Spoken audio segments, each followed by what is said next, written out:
Many places will continue to deliver that higher level of care, but bill out at the lower level. As a result, that's feeding the insurance companies the wrong information, and they're tying that to outcomes. So ultimately, it's going to impact us from a value-based reimbursement standpoint, because all of their models are based off of claim values. Do you have any recommendations around how to deal with down billing, how to work with the insurance companies? How should the industry make a transition? Thoughts? The transparency piece with the payer, it needs to be there as you're talking to the care manager about that patient being stepped down, letting them know that if they are going to be in PHP, that they're boarded. You know, like if that's what you're going to give us, you just need to know that this is a boarded level of care, and we'll take the PHP, but you know as well as I do, they're still being treated at a residential level of care. Because if you start to become sneaky, right, that's where you get yourself in trouble, because they may not catch you on that patient, they may not catch you on the next patient, but a year down the road from now, when you get that medical records review and they find out that all those PHP patients were boarded, that is a cold day. That is a very horrible day. You know, in the adolescent space, it's down coding is almost a requirement, because you're dealing with patients who are in treatment for up to a year and a half. You know, they only want to authorize on the high end, well, maybe you're lucky you can get 6 months, sometimes 9 months for that unicorn of a patient, but everybody else was stuck in that window of 25 to 45 days. Well, we still then at that point have 10 and a half months worth of treatment that needs to be covered. And so you have to be able to accept that, and it comes down to the transparency piece with the care manager, because I promise you that care manager knows that patient's still boarded. They just want to hear you say it. And you know, and when you're through the authorizations process, if you genuinely make a care manager feel like they are in charge and they're navigating these waters, and you're just kind of taking you're leading, you know, they're leading you down this road, it's going to pay you justice in the long run, is making them feel that they actually have a choice in how this patient is going to be treated at the treatment center. And so, you know, when you get questions, you can always, using simple things like, you know, we're going to default to your judgment on this. Obviously, it's your subscriber. You have their best, you know, you want the best outcome for them. But it's the honesty piece. We've all seen. I mean, it was the Wild West 5 years ago. We all know this, and we were doing whatever we could, right? We just, and for a lot of us, it was just based off of passions, and a lot of us in recovery, long-term recovery. And so it was like, the longer, data shows, the longer you keep somebody in treatment, right, up to a certain point, the likelihood of success that they're having in recovery, it significantly goes up.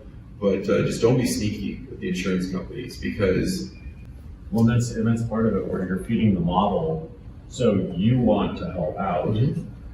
But the model, they've got math people in the back closet doing this, you know, analysis on how many days people are in treatment, and then they're looking at readmissions for hospital visits and all that stuff.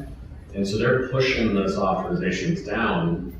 You're over delivering the care, but their model's not changing. So they continue to push it down until there's a change in those outcomes. So it ultimately is a short-term win, but if the insurance companies aren't aware of how that's impacting them, well, it's a double-edged sword.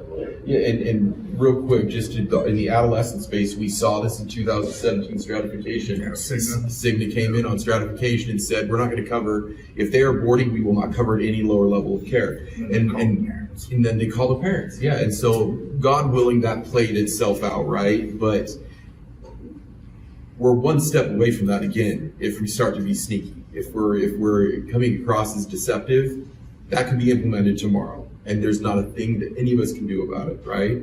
And so we all play a part in this, and if we always we're honest about it, because the authorization process through the whole revenue cycle management, the authorizations process tends to be the one piece where the most dishonesty takes place, right? Because maybe we're over-presenting clinical, or we're stretching clinical to try to meet that medical necessity, just to try to get a couple more days. And so, you know, that's the one that we have most exposure on. And then because, you know, the insurance company is very good through the authorization process, they'll give you the benefit of the doubt today. Sure, perfectly, that's fine. We'll just request medical records down the road and find out all that stuff you presented to us. Are you telling us the truth? And when they start to look at treatment plans and being like, all these issues that you supplied to us, none of this is even in the clinical. And then you're looking at a much bigger issue of now a massive medical records request, right? Well, they'll send you over requests for 4 different patients over the last 4 years. And based on how you fail that medical records review, they'll go, based on this, now we want to take back these other 12 patients, these other 15 patients as well. And all of a sudden, you know, this fear of $100,000 take back now turns into $1 million take back.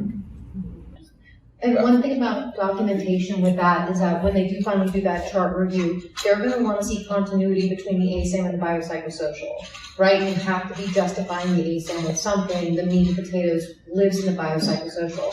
Following that, your treatment plan needs to be driven by those ASAM results and that biopsychosocial. So that's kind of what you're talking about. Know how, you know, when they get the chart review and they go, the hell is this? You know, this is nothing. You know, that, and if there's a lot of just, you know, beef there, right? In those 3 documents, you give your EUR people, you know, something to hang on to. You know, think of them like rock climbing, right? There's like nothing to grab onto. They're not going to be able to get you authorized A. So, and just sort of like my conspiracy theory about residential. Let me go there. I do have a conspiracy theory. I have a feeling that insurance companies just want to cut it out entirely. You know, just it's going to be gone. You know, if we leave it to them, so that down billing, like we're really kind of giving them like an open door to do it by not saying, no, you know, this is medically necessary, this is how we're going to do it, you know, sorry, insurance company. And, you know, I don't know what it's going to take, maybe a class action suit, I don't know, but, you know, I think banding together against them, you know, taking them on the playground. I think that's a good point. As providers and industry members, we need to be sharing more data. We need to be working together to